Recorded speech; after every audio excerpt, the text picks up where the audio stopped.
야구야구 김영준입니다. 샌디 코펙스는 싸이 영상이 3개입니다. 클레이튼 커쇼도 싸이 영상이 3개입니다. 하지만 두 선수가 따낸 3개의 싸이 영상은 상당히 큰 차이를 가지고 있는데요. 먼저 코펙스 시대는 싸이 영상을 내셔널리그와 아메리칸 리그를 합쳐 한 명에게만 주던 상이었습니다. 그런데 코펙스는 싸이 영상 3개를 모두 만장일치로 따내게 됩니다. 반면 커쇼가 따낸 싸이 영상 3개 중 만장일치 수상은 한 번뿐입니다. 이 부분에 있어서 정말 대단한 선수는 싸이 영상 2개를 모두 만장일치로 따낸 요한 산타나입니다. 아주 오래전부터 팬들의 관심사는 100% 득표율을 얻고 명예전당에 들어가는 선수가 나타날 수 있을까였습니다. 저는 2007년 칼리켄 주니어가 등장했을 때 이번에는 정말 나올지도 모른다고 생각했습니다. 립켄은 성적과 이미지가 모두 완벽했고 2632경기 연속 출장이라는 위대한 업적에다 또한 2001년 은퇴 투어는 전에도 없었고 그 후로도 없을 정도로 정말 폭발적이었기 때문인데요. 하지만 투표에 참가한 545명 중 무려 8명이 반대표를 던짐으로써 립켄은 98.5%에 그치고 맙니다. 명예전당 투표권은 전미 야구기자협회 소속으로 10년 이상 활동하면 주어지고 죽을 때까지 투표할 수 있는데요. 만장일치 저지파는 주로 나이가 많은 기자들이었습니다. 이들의 논리는 간단합니다. 야구 역사상 가장 위대한 선수는 베이브 루스다. 그런데 루스가 100%를 받지 못했기 때문에 100% 득표율은 나와서는 안 된다고 말이죠. 실제로 루스는 1936년 당시 모든 은퇴 선수와 현역 선수가 대상이 된 사상 첫 투표에서 95.1%를 얻어 함께 들어간 퍼스트 5 중 98.2%인 타이콥보다도 낮았습니다. 명예전당 투표에서 큰 변화가 일어난 건 2014년이었습니다. 당시 사람들은 라이브 볼 시대 최고의 투수인 그렉 매덕스라면 만장일치가 가능하다는 기대를 가지고 있었습니다. 그러나 매덕스 역시 571명 중 16명이 표를 던지지 않게 됩니다. 그리고 놀라운 사실이 밝혀집니다. 오랫동안 다저스 담당 기자로 활약한 켄 거닉은 자신은 잭 모리스 한 명에게만 표를 줬고 매덕스와 글래빈, 프랭크 토머스 등 모든 선수에게 표를 주지 않았다고 합니다. 그리고 그 이유에 대해 나머지 후보들은 금지 약물이 범람한 시기에 뛰었기 때문에 표를 주지 않았다고 합니다. 거닉의 주장은 그랬을 겁니다.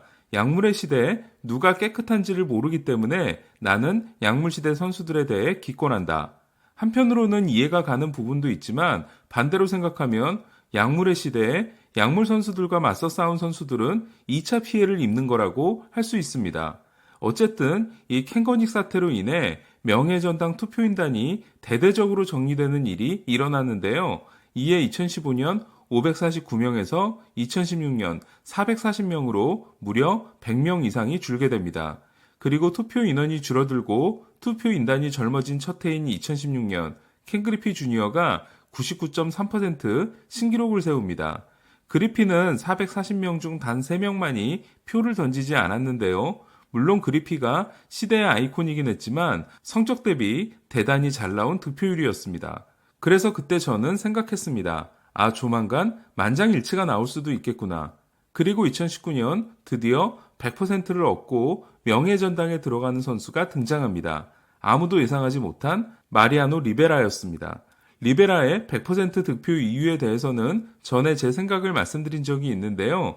리베라의 포스트 시즌 성적은 전에도 없었고 앞으로도 영원히 나올 수 없다. 오직 리베라만이 본인의 포지션에서 최고의 모습을 유지하고 은퇴했다.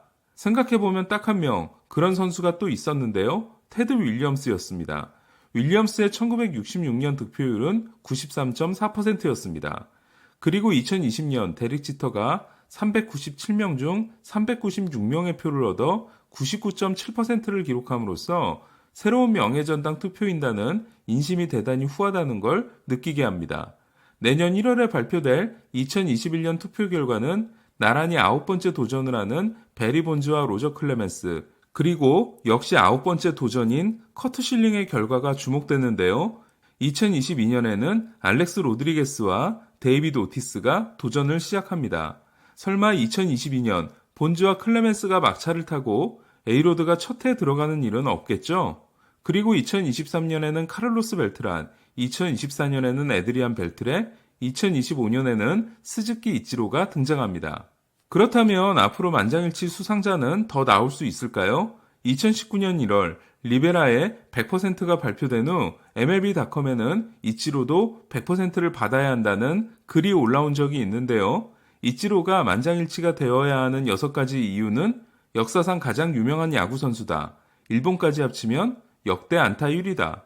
야구의 세계화에 중요한 역할을 했다 등으로 진지함보다는 흥미 위주의 기사였습니다.